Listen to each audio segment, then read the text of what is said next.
రామరాజు గారు వారు కూడా మీకు సుపరిచితులు.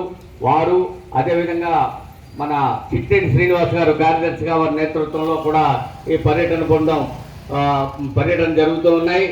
గణేశ ఉత్సవాలు చక్కగా ఆధ్యాత్మిక వాతావరణంలో జరగాలని చెప్పేసి వారు చేస్తున్నటువంటి ప్రచారం చక్కటి కృషి అభినందనీయం. అయితే ఈ సంవత్సరం వారి నాయకత్వంలో మన ఎనిమిరెడ్డి మాలకొండయ్య గారు, అదేవిధంగా దోసరపోని రావణరాజు గారు, మన చిట్టేటి శ్రీనివాస గారి నాయకత్వంలో ఒక సమితి నగర గణేశోత్సవ సమితి ఏదైతే ఉందో ఈ సమితి చక్కటి విజయం సాధించింది. ఏంటంటే ప్రతి సంవత్సరం మనం ఇళ్లలోంచి కరెంటు లాగుతున్నాం.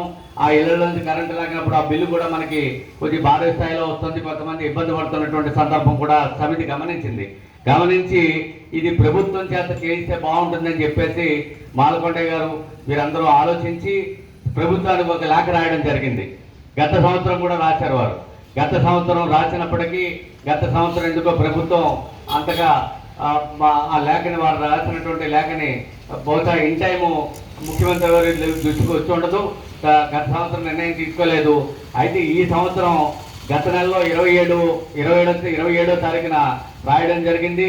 పండాల్స్ రాష్ట్ర వ్యాప్తంగా ఉన్నటువంటి గణేష మండపాల్లో ఉన్నటువంటి ఈ పండాల్స్కి ఉచిత విద్యుత్ ఇవ్వాలని చెప్పేసి ముఖ్యమంత్రికి మరో రాసిన లేఖ ప్రతిఫలంగా ముఖ్యమంత్రి వర్యులు కూడా స్పందించి, మీరు కాకినాడ మాత్రమే అనుకోకండి, రాష్ట్ర వ్యాప్తంగా ఉన్నటువంటి పందిళ్ళన్నిటికీ కూడా ఉచిత విద్యుత్ ఇచ్చేటువంటి పరిస్థితిని ఈ రోజు వారి నాయకత్వంలో ఉన్నటువంటి సమితి తీసుకురావడం జరిగింది. ఈ సందర్భంగా సమితి సభ్యుడిగా ఉన్నటువంటి నాకు కూడా వారు తెలియజేస్తున్నాను.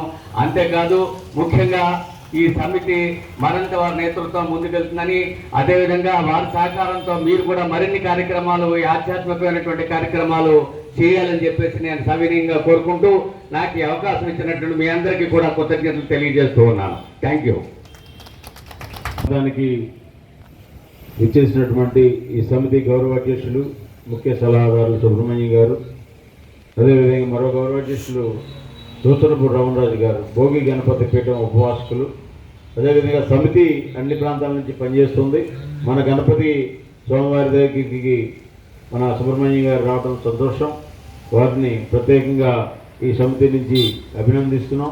మనం శివనారాయణ గారి నాయకత్వంలో వారి యొక్క మిత్రులందరూ కలిపి ఇక్కడ ఘనంగా చేస్తున్నటువంటి ఈ యొక్క సంబరాలు ఏవైతే ఉన్నాయో అవి బాగా భక్తులందరూ వచ్చి పూజలో పాల్గొని నిరంతరము ఏదైతే మన యొక్క ధార్మిక ఆలోచనతోటి ఏదైతే హిందుత్వం పులకరించేలాగా కార్యక్రమాలు నిర్వహించుకోవడానికి నేను వచ్చిన ఫస్ట్ రోజే ఎట్టి పరిస్థితుల్లోనూ మైక్ను మాత్రం కంట్రోల్లో పెట్టుకోవాలి, ఎట్టి పరిస్థితుల్లో భక్తి పాటలు వేయాలని చెప్పి కోరాను. అది ఖచ్చితంగా పాటించిన మిత్రులకి మరొకసారి నమస్కారం తెలియజేస్తూ ఒకసారి మన అందరం కూడా ఆ గణేష్ స్వామి వారికి ఒక 2-3 నిమిషాలు భజన చేస్తూ నామాన్ని చెప్తాం.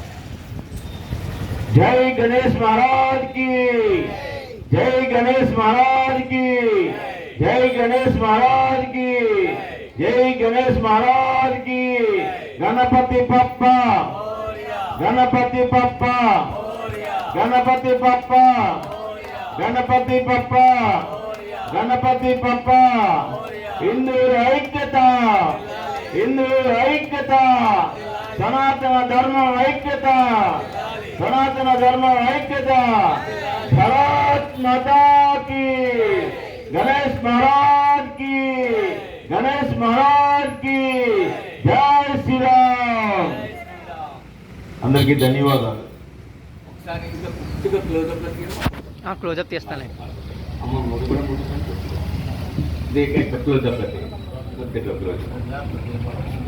ఫోటో మాత్రమమ్మా.